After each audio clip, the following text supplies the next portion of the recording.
in the den of iniquity. Vicinity no pretty, calamity fi hit we any moment. What a pity. Tomorrow never certain. What dwells behind the curtain? The face of evil smirking with that shifty eyes averting. It's not a steady bubble, could either pop or topple. Many will fall and stumble. Let the dozers gather rubble. From LA to Colorado, Guinea to Burkina Faso. Cannons could breach the towers and the troops will storm the castle.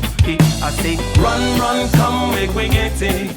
Because the peace that is bestowed upon the meek is overrated. So run, run, come, make we get it. Calling all your daughters and your sons, we come forget it. I say, run, run, come, make we get it. Because the peace that is bestowed upon the meek is overrated. Lord, run, run, come, make we get it. Calling all your daughters and your sons, we come forget it. With the rubble steady rising, and hearts are compromising. Convictions here are stifling, making evil appetizing. The fists are steady forming, and countenance is falling. Defenses are withdrawing, possibilities are falling. In these your circumstances, evil will make advances. Pick up your sword and lances, and be sure to take your stances. Victory is never promised, the battle is upon us. Gather the brave and honest, and the righteous in your corners.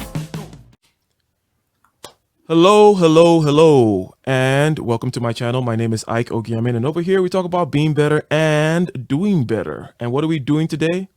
We're talking about how men are not sugar, honey, iced tea, as they say, especially in 2021. Men are useless. We have heard this from many different quarters, and we are indeed gonna take this particular contention, this particular notion, this particular idea seriously, okay? And to have that conversation, we have our one of our favorite interlocutors, even though he doesn't like that particular, he doesn't like that word, okay? He's like, what does interlocutor even mean? But we got K Polymath, and we also have a special guest who's appearing for the first time, the inaugural appearance of Anastasia. Would you mind introducing yourself, please? Hello, I'm Anastasia Valim. I'm from Kenya. Really glad to be here. Anastasia from Kenya is glad to be here to discuss from her perspective this particular topic. Okay, so I said something, a set of words, right? And as we like to do over here, we want to go ahead and pick apart the, shall we say, relevant words there. One word there is man, and the other word is, man or men, and the other word is use. So when I say men are useless in the 21st century, I don't think we have to explain what the 21st century is or what "are" means. But what we want to say is what the man is. And we mean the man in a relationship with a woman. Because we know men are out there digging ditches. They are building buildings. They are fighting wars. They are quite useful, are they not, K Polymath, right? So when we say men 100%.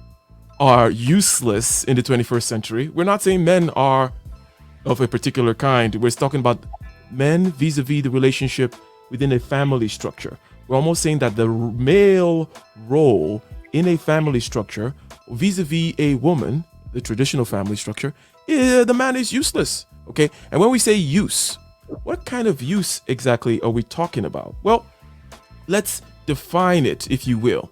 We're going to start by saying, well, what is use, right? What is use, okay?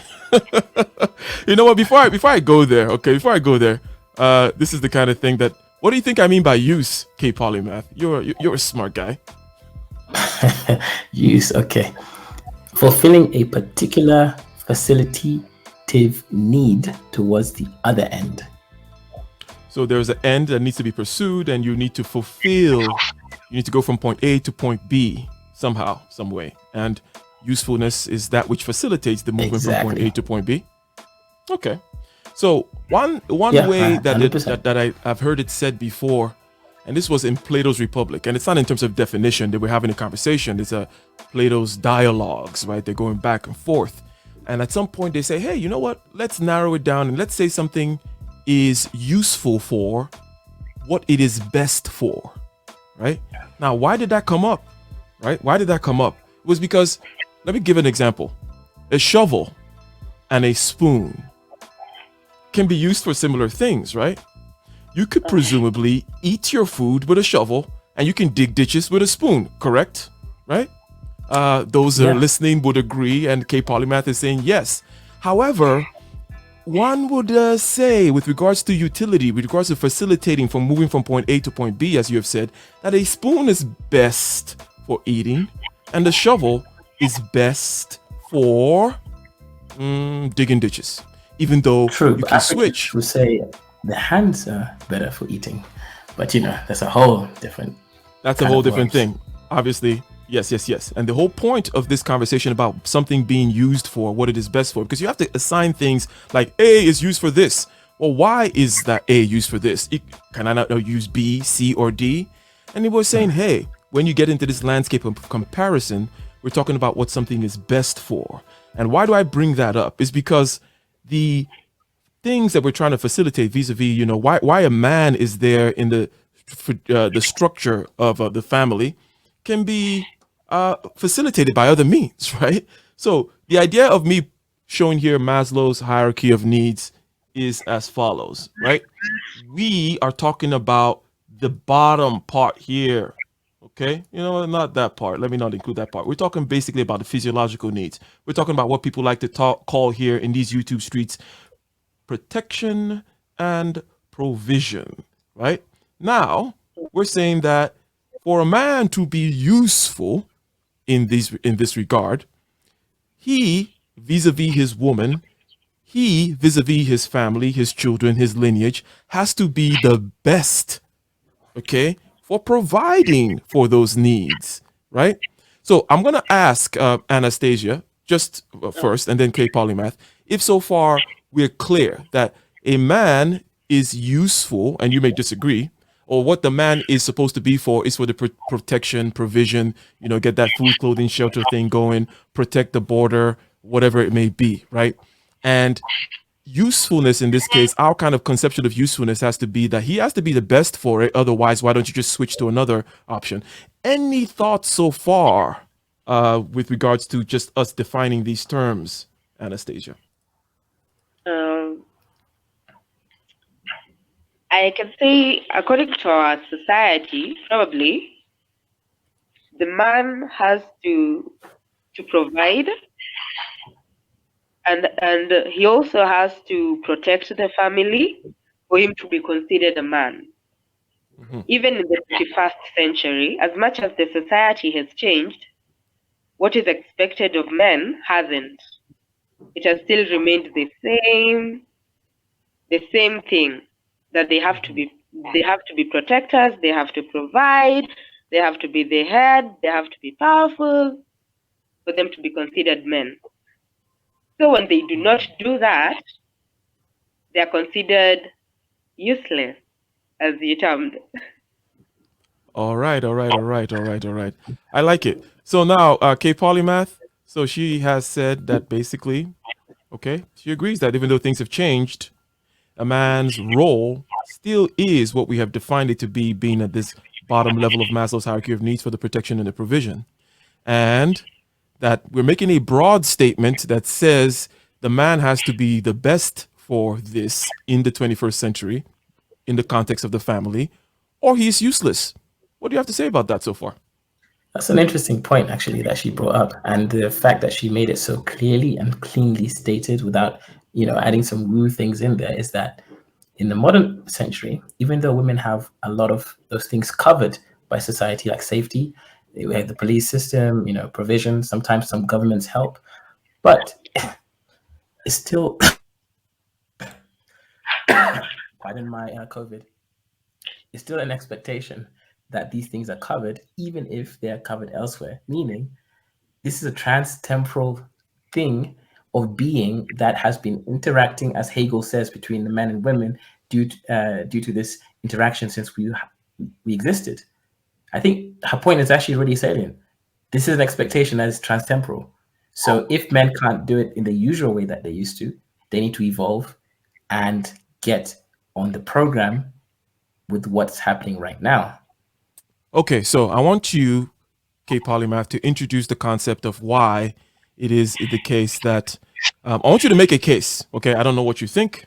Okay, I don't know where we're going to end in this conversation, But I want you to make the case for someone who may come in and say, hey, why do I need a man? Okay. If for protection, I need a man in my house, a man within the family structure, right? What is the use of a man within the family structure if I can get my protection from the police? I can get my provision channeled to me, especially in the West, the 21st century in the West, my provisions channeled to me through the organs of the government, if you will. Even if it's men producing these things, I don't need to have that dude in the house. I can do my thing. I can be free. I can be strong, independent. Don't need no man. So I want you, K. Polymath, to begin to make that point, and let's see what Anastasia has to say about it. Okay, so go.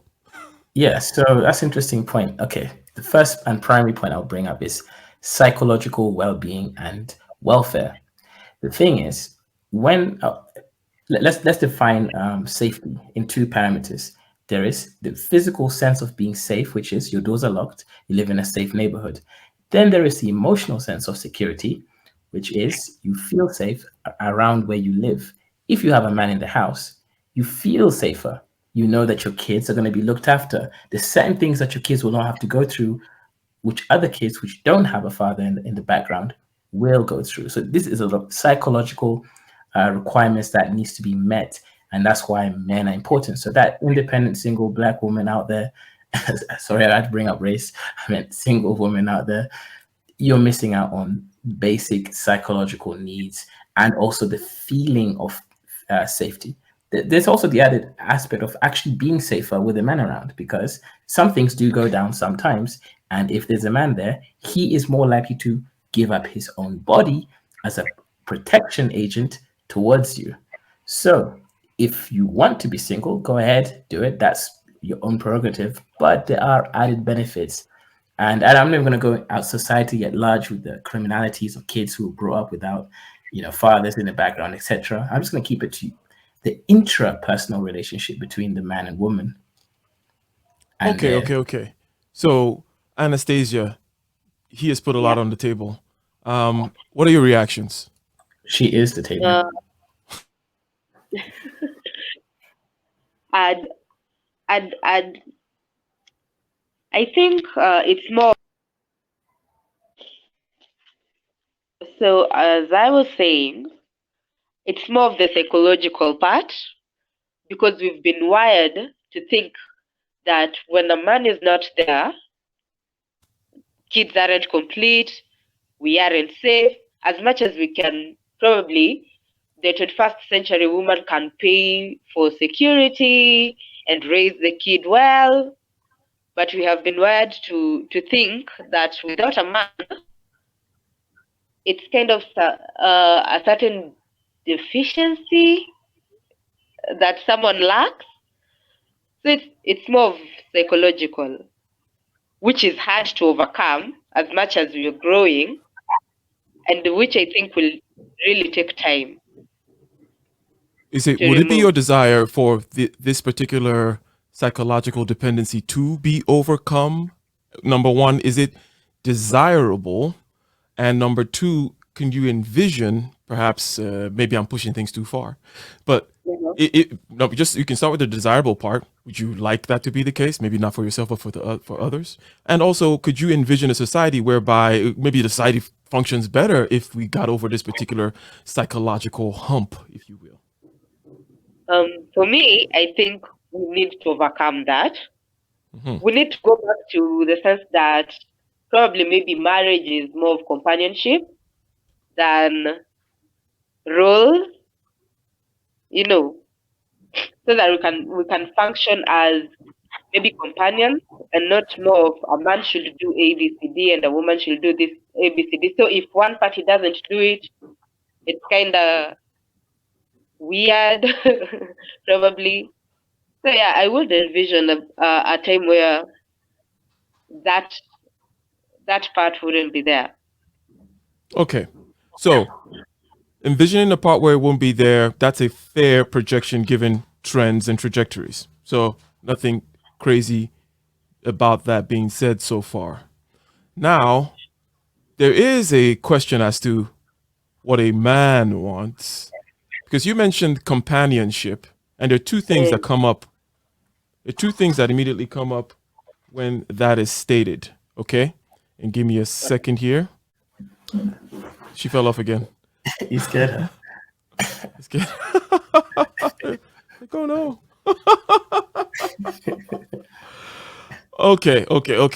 Okay.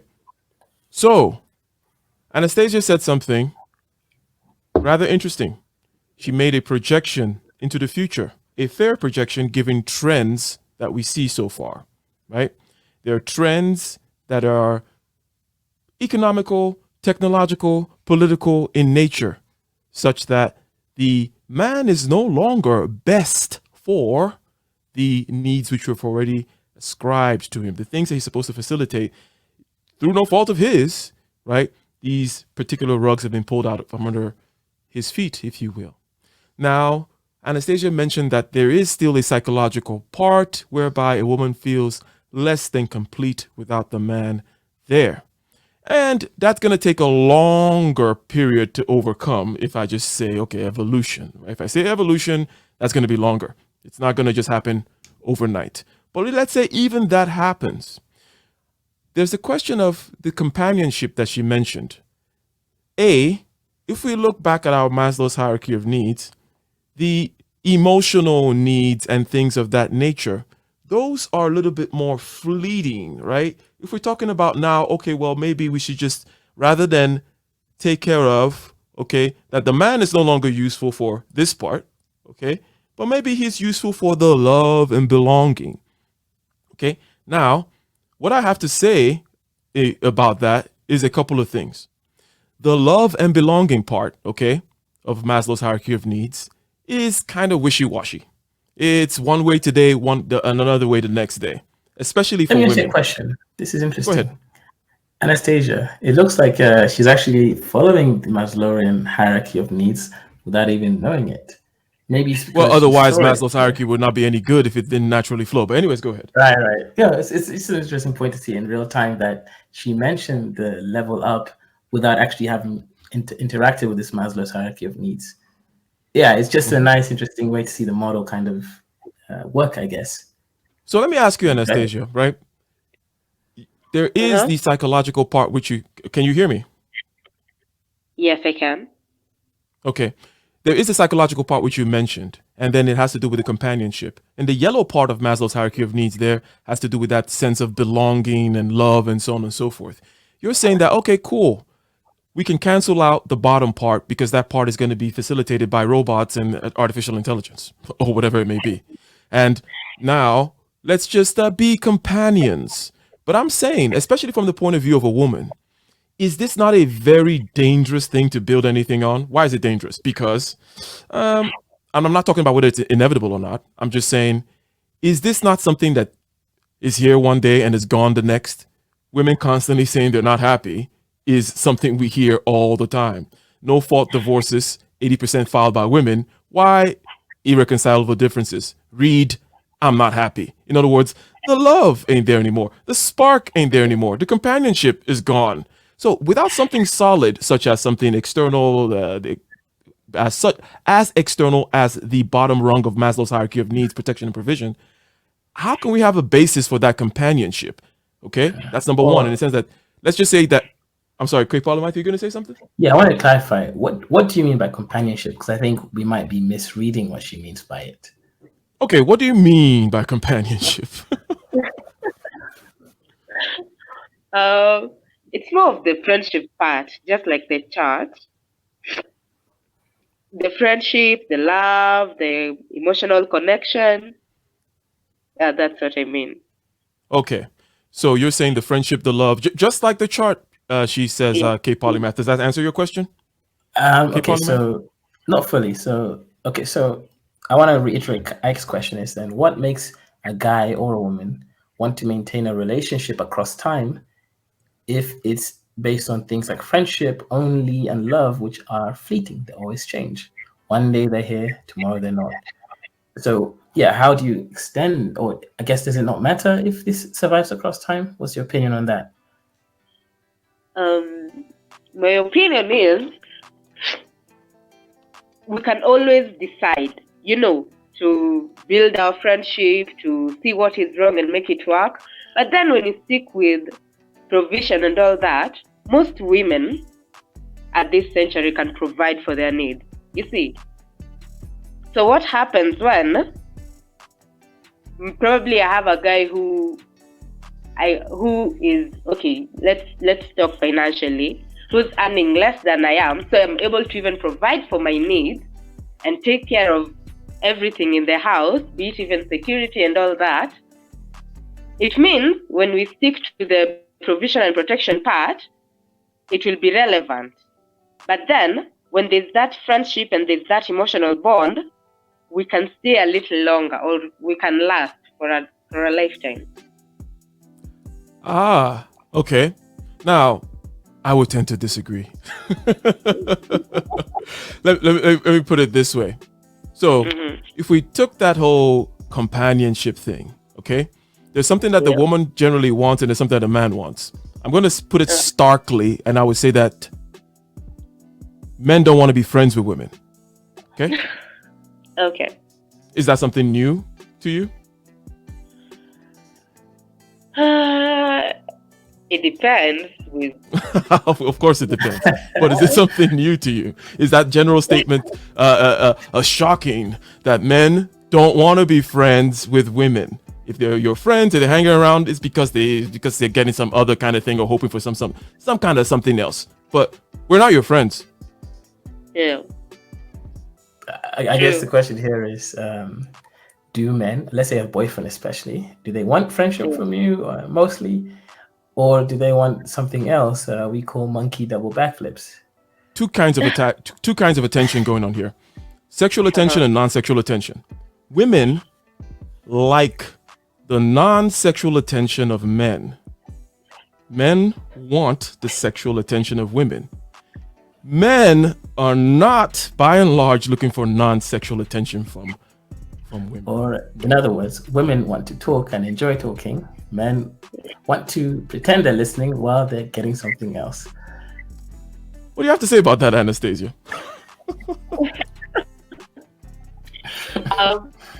It is true. It is true. But then we can make both work. That's my opinion. We can kind of the middle and make sure both needs are met. I see. Good. Yeah. So it needs to be more explicitly stated this way, which is, look, I'm a man. I'm not your friend. And hey, I'm a woman. what I really want from you is this kind of attention and so on and so forth. But my emotions will be fleeting, generally speaking. But you're saying that it can work. And I agree with you that it can work individually. But let me ask you this question. What percentage of people, you walk around, with your eyes open, you see people, you have some friends perhaps, you have co-workers and people like that. What percentage of people do you think can come to this kind of an understanding and then actually institute some kind of relationship that carries out this contract for any kind of reasonable length of time? Number one, can they even understand?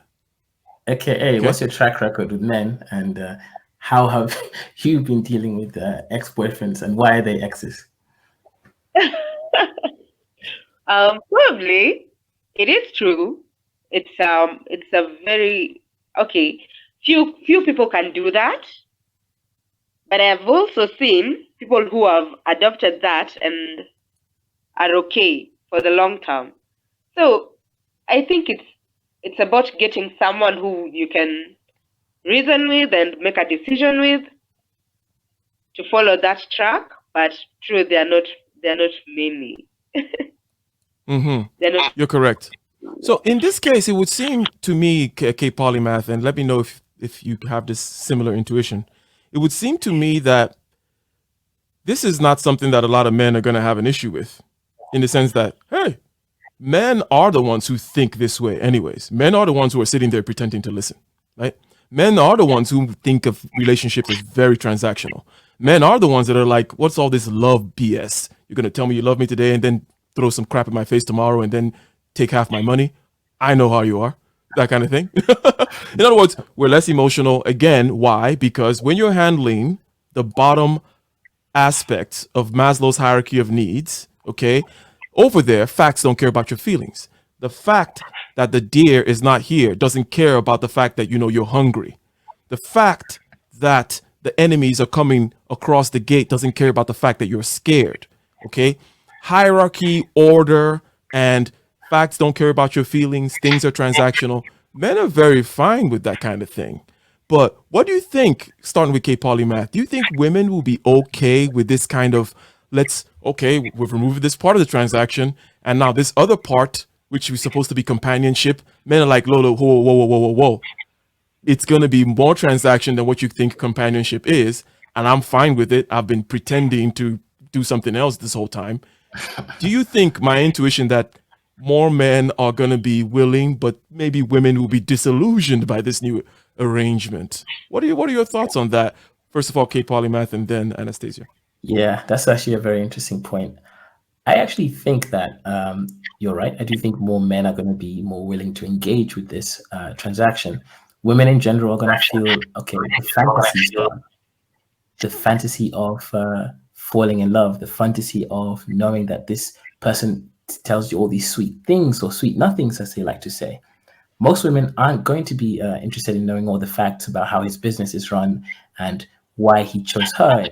Instead of another woman, if he tells her, well, I chose you because you're a 7, you're not so pretty, but you're this and you're kind, she's not going to feel that energy of excitement.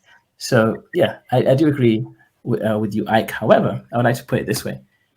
I do think we do have to account for the women who are not on the usual 80% of women, for the 20% of women who would prefer things this way, the thinkers of females who are going to be actually, hey, this is exactly what I want. I'd be dealing with soft boys out there telling me they love me, but they don't show any action for it. So at least they are going to benefit from this.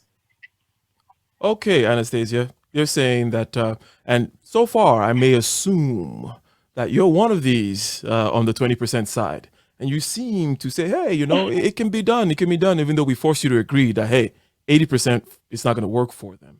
So do you see our point here that this kind of transactional thing, men will fall for it, men will go for it more? Because one way to look at it is, look around your neighborhood. If you have strip clubs in your neighborhood, how many strip clubs are there for women, right? That's not how it is. Men are cool with transactional stuff. Women, not so much. So how do you think this is going to play out? I think it needs time. Because remember, there's a certain way that we have been wired. So we want the man to not be so defined on protection and security and be more loving and all that. So I think it might work, but we need time to unlearn everything we've been put in with the society. Do you want that kind of a man, Anastasia? Tell us the truth. Do you want a man that is like, I'm in love and living my emotions. I want to share my companionship with you. I'm not, we're having a good time, but okay, if you say you're saying yes, you would. I'm sorry. Go ahead.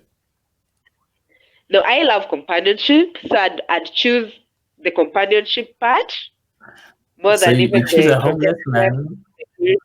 Would you choose a homeless man, or rather a man who doesn't have a job but really loves you and is so kind to you? Your kids out there with no investments, no houses bought, no land bought. Okay, you heard that laugh. Yeah, we heard the laugh, and we know what the laugh means. Because forget the fact that he doesn't need to provide that. But the thing is, the man is the man is the man, right? The kind of man that can provide also is sexually attractive to a woman, right? It's not just about whether he has the money or not. We're looking for a particular type of person, the type of person who goes out there into the wilderness and makes ish happen, right? That man, the warrior prince or whatever it may be, right? If it's all now companionship and you want to tame him down, you want to soften him up, oh, you couldn't even want him anymore? I think it's a question on the table. And perhaps I think you might be of two minds about this, right? Or are you clear that yes, I will take the homeless guy even though he's a wet noodle spine? Before I answer that one, I do have a question. What happened? I do have a question. What happens, for example, there's a couple, probably the man isn't earning much as he's supposed to be the provider, and all that. And the woman is able to give a better life. What happens? Is that theory still going to work? Because at the end of the day, the man can't give the woman the life she's living or she wants or she aspires at the end of the day. And most women in the 21st century are rising up. So it's going to be like that. So do we say, just because you can't give me the life I can give myself, that's it? They say that all the time. I tend to think it would work. For me, I think it would work. For you. and that is no, and when I say for you, that is no, we 100%, I think it'll work. I think you'll come out winning in this new society, and that's why you're beckoning, and you're ushering in this new era where women like you can kind of maneuver. But your sisters out there, right? It's not necessarily going to be that simple, right? Anna, let me ask you a question. Can you tell me about this crazy story? You take that. Sorry? Can you tell me a crazy story of a man who impregnated a woman, then another woman, and both women still stayed in that relationship, and he cheated on both of them, and they're still fighting each other for that same useless guy? Is this not the reality of many women out there? Are you not bringing in a new era that will put a lot of people in a bad place? No. They were still okay. If I can go back to that story, fine. They were still fighting for this man, even when he wasn't providing. Yes, but he had the markers, the genetic markers of. Okay, do we want to complicate this further?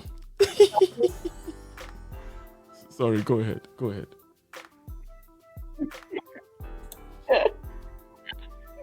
Yeah, don't mansplain, Ike. Let the woman go. Go ahead, Anna. So you see, just like Kay has said, the man was useless, but the women still stayed. So why did they stay? Do you know? Work.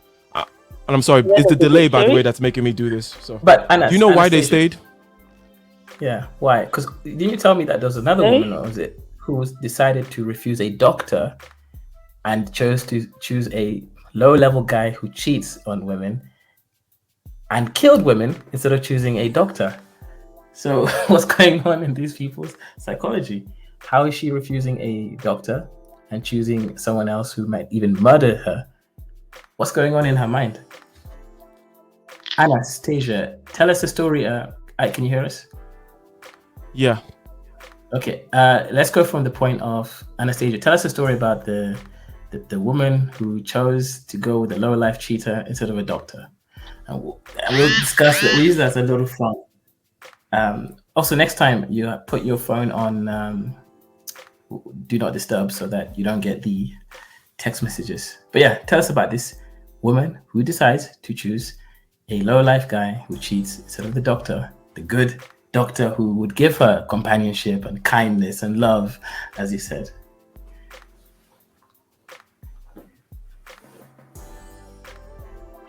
A doctor that will provide and protect her and keep her safe. She left her for some guy she thought they bonded and they were close enough. So I think this concept is actually out there. Most people go for the guys they think they're bonding and they're emotionally connected with, and they even leave the straightforward providing, protecting people, protecting guys. They actually think this concept is more embraced with women, I think the guys will have a hard time embracing it. Go So ahead, what K. you're saying Polymath. is, yeah, I think what she's saying is actually is that because women are already focused on choosing the guy who makes their heart melt, that actually it's going to benefit women more to be more straightforward. In this case, it would make it harder the way that we proposed it for men, actually, because the women are Yes. now going to be basically choosing all the low life guys who they want to be sleeping with instead of the good guy who can provide, like the good doctor over there. So it'll be 20%. These guys are few and far between. The guys that can get those juices flowing. And when you say bond with Anastasia, because what we've come to now is a further complication. It's beyond just provide versus emotional stuff. You see, it's what they call alpha bucks, beta. Let me not go there. But women generally don't want to procreate with the provider. Now, some people embody both. Some men they won the genetic lottery, and also they got billions of dollars, right? But typically, okay, that doctor is not attractive in the raw sense. They want the thug in the streets that can make the juices flow and right? You understand? So this is a further complication, right, of the picture. That's what you're saying, right?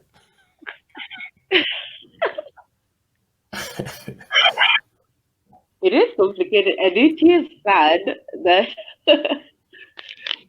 that women actually prefer the thug to the good guys. But it's proof enough that shows providing and protection won't really last long in the 21st century. As much as people will think. Let me ask Anastasia one thing, and then I'll let you go, Polymath. There is the idea here. The protection part is actually more important because protection and provision protection in the wilderness and provision are very closely linked. It's a certain kind of guy that can do that. And that guy, he doesn't look like the doctor. He looks like the thug. Do you get what I'm saying there? In the sense that genetic hard wiring to be attracted to that guy is because the thug looks like the guy who will protect you, right?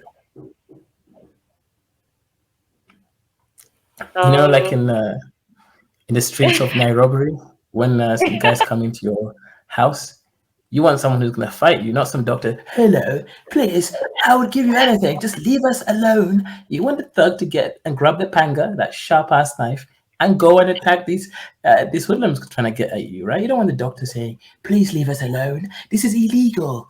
You cannot go out there doing this to us. This is wrong.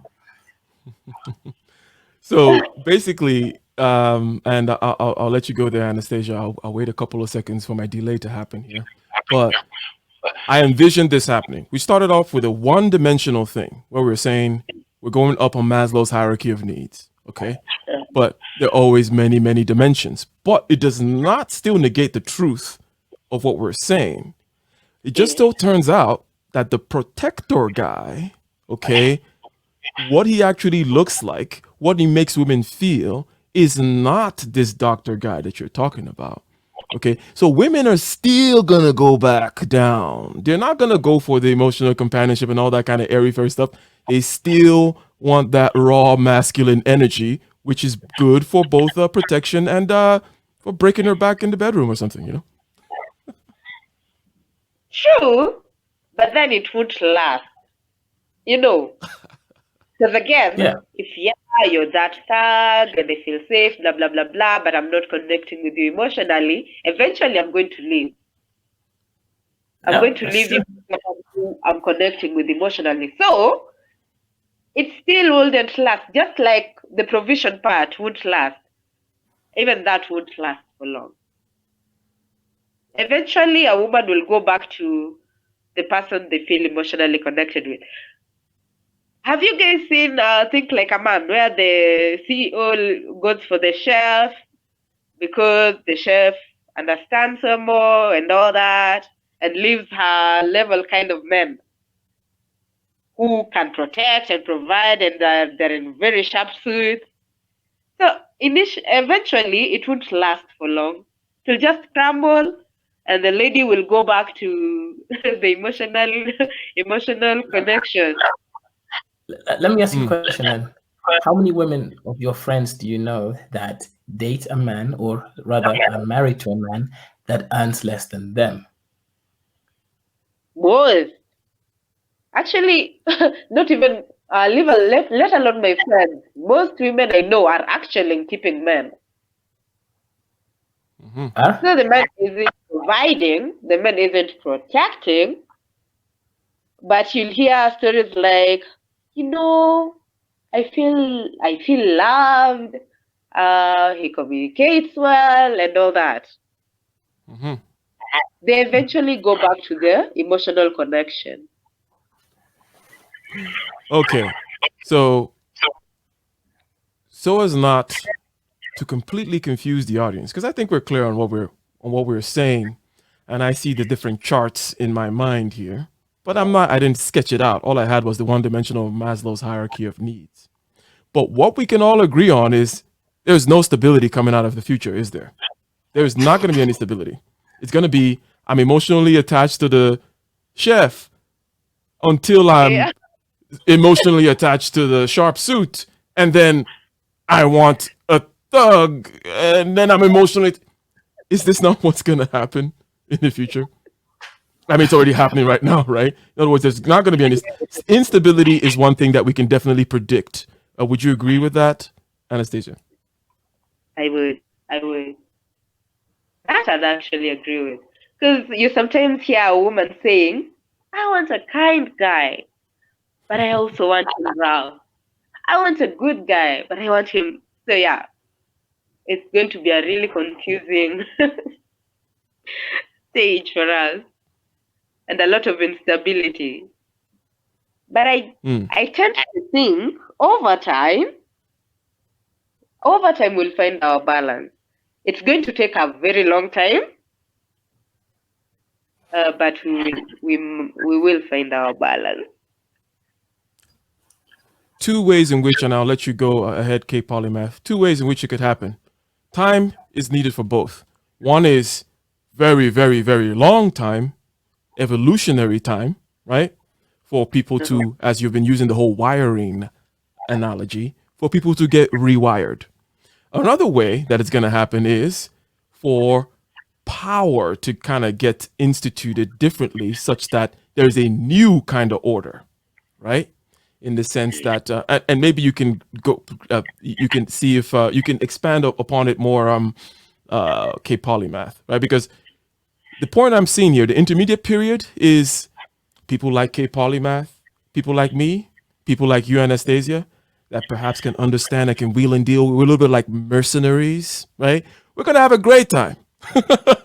We're gonna do our thing, but the majority, and it's not 80%, no, it's 90%, maybe 95%. Majority of people are just gonna still be talking about, oh, I want to be happy. Oh, I'm not happy anymore. They actually they're gonna believe the BS that they're telling themselves about what they think they want and why they want it. They're not going to be able to cleanly kind of see, okay, this is this piece of cake I'm taking here for today, and it'll do until it doesn't do. And I'm not fooled into thinking there's some eternity anywhere. Even if I want to institute eternity, okay, let's say I'm some kind of man who fancies myself a philosopher king, I know I'm the one that's instituting it. And it's not something from above or something that's gonna, whatever, right? And it may just be a fanciful wish of mine to want to order my life a particular way. But these are very, very few people. And then until one of us decides that, hey, we can't tolerate the masses and their BS anymore. They're useless. They're not stable. And we decide to chain them up. Okay, put their collective necks in a chain and say, hey, this is the new order, and this is what you guys got to do. You guys got to behave. Otherwise, we got to wait for evolution to rewire things. So now, K Polymath, any thoughts on that? And then Anastasia. Yeah, see, this is an interesting conversation. I think over here we have three people. We have Ike over here, an INTJ, the architect. We have over here Anastasia, an ENTJ, whatever they're called. And obviously we have the debater, slash the inventor slash the low-key type polymath. So for people like us, this is just an understanding of our own needs, the fleeting nature of things, the way that the world changes. For example, I know one woman, I won't name her name, but she said, you know what, I want a relationship to work. I want things to make sense. But if it didn't, as long as I have my kid, I'm happy. She's able to break down exactly what she wants and needs, and she's not being fooled by some kind of game across time. Now, the thing here is obviously evolution. You could say that with the way that science is moving and genetics, you could actually do basically psychological evolutionary mechanisms in real time. Basically, at some point in the next 200 or so years, we might not need to wait until hundreds of thousands of years, but it will still take time for us to get to that point, at least a few hundred years before we can do genetic engineering to that level of psychological situation. But yes, the point here is that the majority are going to be suffering. Those who steal, those who were brought up in a certain way, expecting a certain thing and hoping it. You know what they say, hope is for the hopeless. And by the way, just before we go to Anastasia, how about the power thing? Can we tolerate these useless masses for the next generations just being unhappy? Because that's instability. Again, we said that instability is the one thing we can agree on. And it's not going to be instability for us because, well, let me put it this way: instability we're fine with. Some of us actually like it. Right? Okay, some of us like instability because we're able to move these chess pieces around. We've been doing it all our lives. We don't believe BS. Okay, we don't believe our own bullshit. Okay, but how about the rest of the people out there not being happy? It's gonna manifest in your world, K Polymath, in ways which you may not like, and you may be like, hey, it's time for me to bring out my chain and my whip and whip these freaking sheep into shape. But do you just a quick? Do you understand what I'm saying in that regard, K Polymath, and then we'll go to Anastasia. Yeah, so there's already a plan on taking over East Africa by some people at some point. Yeah. Okay. So Anastasia, we have wiggled through, and we're starting to land the plane now. We've wiggled through, starting by saying, hey, you know what? What is a man best for? Right? Or shall we say usefulness is something is used for, defined as being used for what it is best for. What is a man typically used, best for generally speaking? Okay, protection, provision, fighting, being fodder for wars and stuff like that, protect, all that kind of stuff. The external world, in other words. We're not internal world people. We're not over there talking about emotions and the feelings and making sure everybody has a warm bed to sleep on and everybody feels taken care of and fair, right? So if you remove the need of a woman to stick with a man through time, otherwise she goes starving and dead, then she's now free to go with the even lower parts of what she desires, right? And she's gonna want that thug for the day until she wants something else, and until she wants something else and something else. There's several dimensions, but they all line up. It's not as complicated as some may think, right? But we agreed that for the majority, this is gonna be chaos. It's gonna be instability, and for maybe you, me, and K Polymath, and those like us, if 5% of the population perhaps will be fine. How do you see? What's your prognosis? Would you be comfortable living in the world where, because most people cannot even have this conversation, nor then act upon it. Would you be comfortable in the world where you are okay, but all these other people are constantly telling you things about how they're unhappy and how this, that, and the other, and someone starts protesting something here. Next thing you know, there's a conflagration and political disorder and all that kind of crap that I'm envisioning. Do you see that? How do you react to this future, Anastasia? First of all, we've all agreed that for it to change, it will take time. Now, for me, I think it's already started. We can't stop it, because already we're in the place where the guy isn't really the provider, the protector anymore. So we are going to have that instability either way. We're going to have that chaotic space either way. So we'll have to just wait to let it play out until everything stabilizes again. Okay, from my point of view, I think it's something that can't be stopped. It's already in play. Just like the feminism and the woman empowerment, it can't be stopped. So we just have to wait it through. Okay, so we are actually in the middle of a long game, and so I think she answered the question better than I did. I answered in a very cryptic way, talking about some leader in some part of the world taking over things. But I think her point, pardon my COVID, I think her point is salient, because what she's saying, Ike, is basically we're already through the point of no return. So we just have to wait it out. The chaos is already here. The levels of single mothers is already here. The level of guys not finding jobs, all that stuff is already here. Each side complaining about the other side is already here. So, there's nothing else we can do. Oh yeah, 100%. Other than take advantage is perhaps the things that I was thinking about. I said, hey, maybe I can go out there and start harvesting the sheep or putting them into particular pens and using them for because chaos is good for some of us. But let me not talk too much, okay? But chaos is good for some of us in the sense that we can take advantage of them. But the fact that, yes, we are in a situation where the chips are in the air, right? And it's all tumbling. And as they say, let the chips fall where they may. But right now, where the chips are still falling and it's all chaotic, and they will fall where they may later on. But I think that this was a good conversation. Yes. We are indeed saying that men are useless in the 21st century. And we defined what a man is, again, because we're talking about the context, okay, of a family. It's men that'll still be building the roads and digging the ditches and fighting the wars and so on and so forth, unless women decide to build upper body strength or we go cyborg or things like that, right?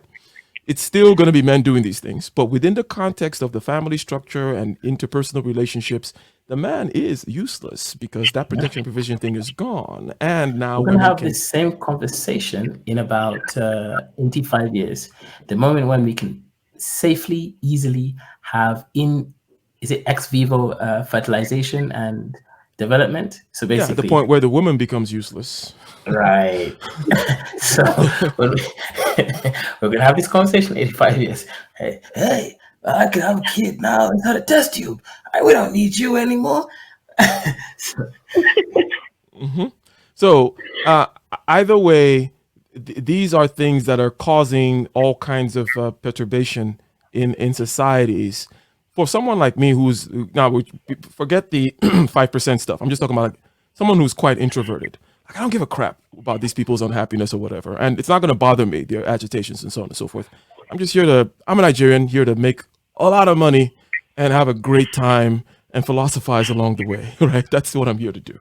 So, it doesn't matter what stage of society we're in, whether the chips are on the floor, whether they're on the block, I'm going to do my thing. I've been doing my thing for if you want to believe in is it reincarnation? I've been doing the same thing for many lives over and over and over again. But still, it's nice to elucidate the points that we've made. Now I'm going to give K Polymath and then Anastasia the last word, just vis-a-vis the conversation that we've had so far. Any final thoughts? What you thought about the conversation itself? Is this where you thought it would go? And so on. So start with K Polymath and then Anastasia. This is very interesting, right? I did not think it was going to go this way. I didn't even think we're going to end up having this conversation to this level. I was expecting it to be, a typical conversation. We lay out a few things. I wasn't expecting that much engagement from things. Now, in relation to are men useful or are they useless? I think I agree with what everyone else has said on this panel is, the modern man generally is not useful. There is still men like, I'm not going to name them, but good thing actually you didn't call me doctor in this one, because we said some bad things about that doctor earlier, So I pardon you for not calling me Dr. K Polymath today. Yeah, keep going. Call me K Polymath. But yeah, I definitely think that there's some men, the mercenary type especially, who are going to benefit. For example, if I wanted to get any woman I wanted at the moment, I could use my easier words. Now than when there was order, right? Exactly. Yeah, it's great for guys like me. And I'm not like a thug exactly or anything. I'm actually a nice guy, but it's much easier. So in a way, this is better for guys like us. 100%. Because they're thugs coming back. You know, when you say not a thug, what it means you are this nebulous thing that can fit into with this 5% of people we're talking about, right? And the fact that they don't believe the BS. Another way to visualize it, we can take into any kind of form. Okay, what does she want? I can be. I can get. No, I can get what I want in this world. Is another way to say it, right?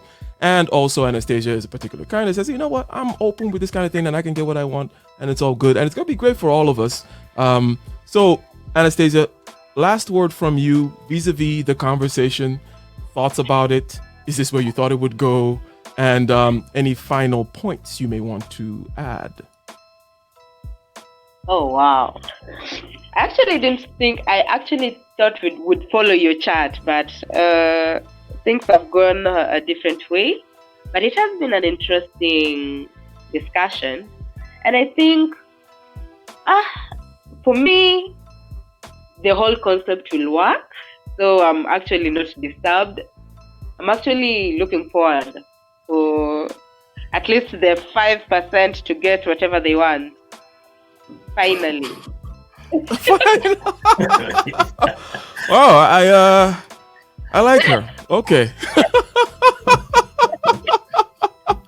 All right, ladies and gentlemen, we are out. We are done. Till next time.